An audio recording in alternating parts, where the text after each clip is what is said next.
exactly, that's why you see in the Reader's Digest, they say humor, the best medicine.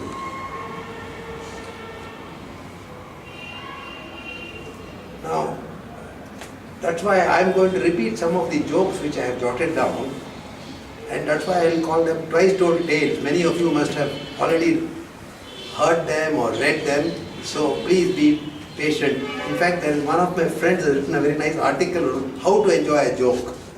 Somebody says a joke and he already, oh no, I know about it. So take the thunder out of that joke. Or somebody will complete the joke for you. So please bear with me, be patient. These are all twice told tales. Many of you would be already knowing about it. And I'm not going to take more than about 10 minutes.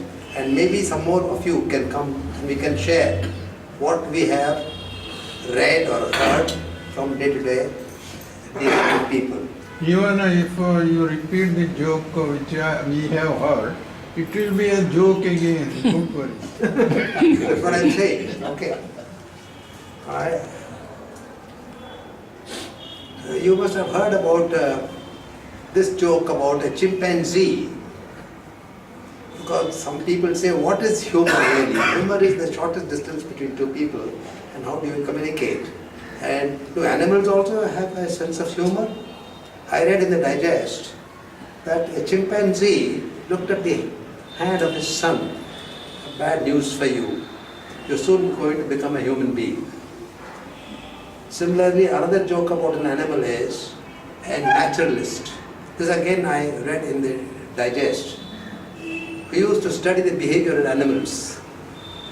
So he wanted to test the IQ of different types of animals.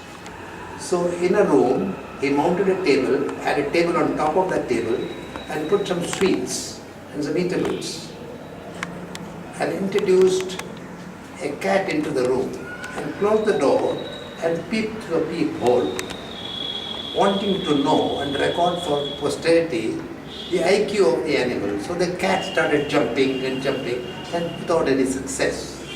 The second test was on a dog. The dog did similarly. Then third, he put a chimpanzee into the room and closed the door and peeped through the keyhole. He was in for a stunning surprise.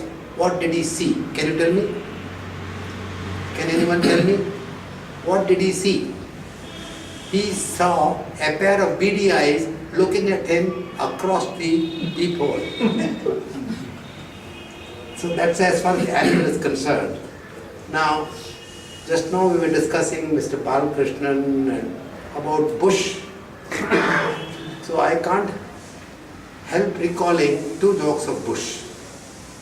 Most of you must have heard it, but it bears repetition if only to spend some more of my time here. One is, there is an aeroplane in which there are 5 passengers, and the pilot comes after an hour's flight.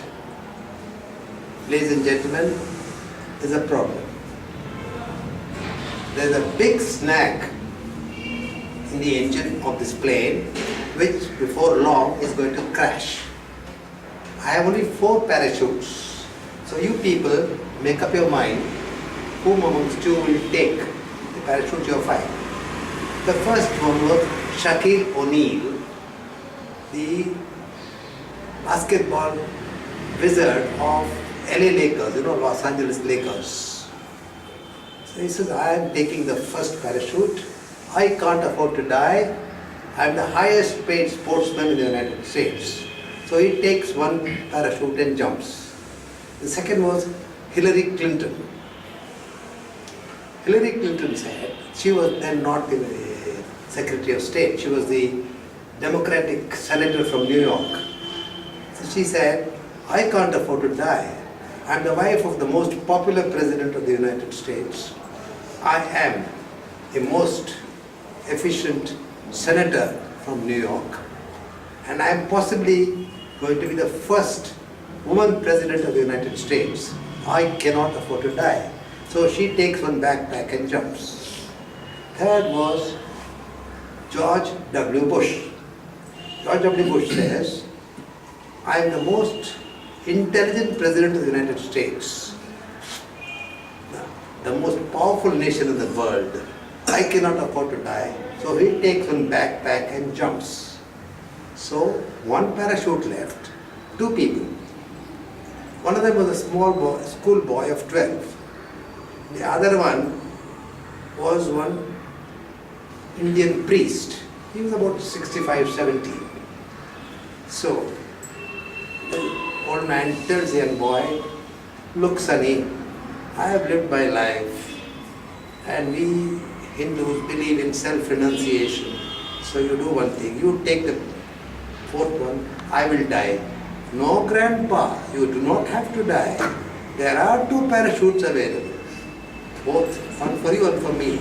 The most intelligent president of the United States has jumped with my school bag.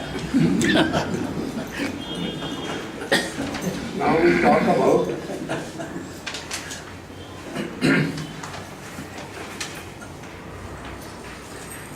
now I will tell you about celebrity. I have jotted down celebrity. This celebrity attended a banquet in London. It's slightly naughty, ladies, bear with me. And this is a banquet where all the presidents and all the VIPs, who London is invited. And she didn't want to miss it.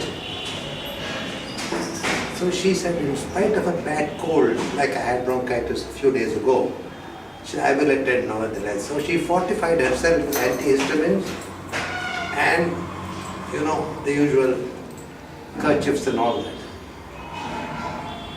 The banquet started. And suddenly, during the course of the 5-course dinner, she felt like sneezing. So she was searching for a kerchief. You know where ladies keep their kerchief? So she was digging, she couldn't find it. And she talks loudly, everybody is staring at her. I remember I had two when I came. You didn't get the joke anyway. So the other one is, you have heard of Dr. Wellington Koo. Dr. Wellington Koo was the brother of Madame Chiang Kai-shek. He was the Chinese ambassador to Formosa, Chinese Taipei. He was the Chinese ambassador to the United Nations. And there was a banquet, similar banquet like this one. And there was one pompous brigadier sitting next to him. Who thought, who is this chinky-eyed fellow, though he is dressed in a nice suit, dinner suit, but he looks a chink. So the soup was served. He turned to him and asked him, Nike soupy? So the man just nodded. At the end of the dinner, the master of ceremonies, the host, said, now, the Chinese ambassador to the United Nations, Dr. Wellington Koo, will give an afternoon speech. And Dr. Wellington Koo, if you all recall, was a graduate, rather had degrees, PhDs from both Oxford and Harvard, and he gave an address in flawless English. At the end of the talk, he sat down and told the brigadier, like he's soupy, like he's peachy. Okay, now, lawyers. You know, they're a subject of a lot of banter and jokes. Now, this I picked up from the internet. I have to refer to my notes for you to appreciate, and please listen to every sentence. Question, the lawyer is asking the witness, what is your date of birth? The witness answers, 1st of July. What year? The witness replies, every year. Next question. So the date of conception was August the 8th. Yes. And what were you doing at that time? Next question. She had 3 children, right? Yes. How many were boys? None. How many were girls? How was your marriage terminated? By death. Whose death? Can you describe the individual? He was about medium height, had a beard. Was he male or female? Doctor, most interesting, please listen to this. How many autopsies were performed on dead people? Answer. The doctor is answering. All my autopsies were performed on dead people. Doctor, before you perform the autopsy, did you check for a pulse? Answer. No. Did you check for blood pressure? No. Did you check for breathing? No. So it is possible that the patient is alive when he performed the autopsy? No. How can he be so sure? So sure? Because his brain was sitting on my desk in a jar. But could the patient have been alive nevertheless? Yes. Listen to this. It is possible that he could have been alive and practicing law somewhere. Now I tell you about doctors. My code is still there.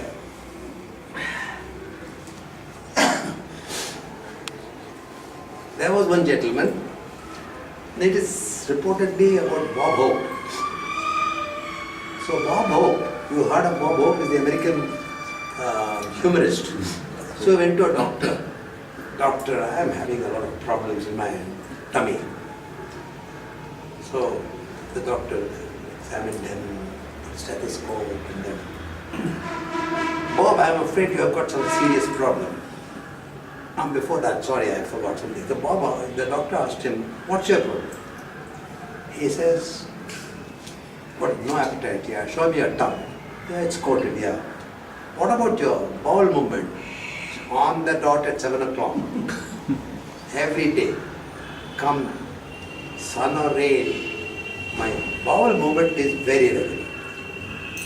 Okay, looks you have got some very bad infection, intestinal infection, so I have to give you antibiotic shots.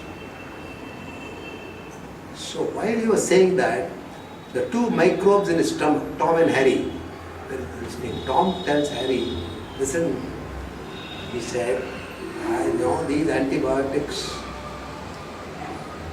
are very, very dangerous, they will kill us. I am going to the brain from the intestine. Harry said, you fool, nowadays Pfizer is producing broad spectrum antibiotics, they will spread all over. I am taking no risk. I am taking the 7 o'clock, he said.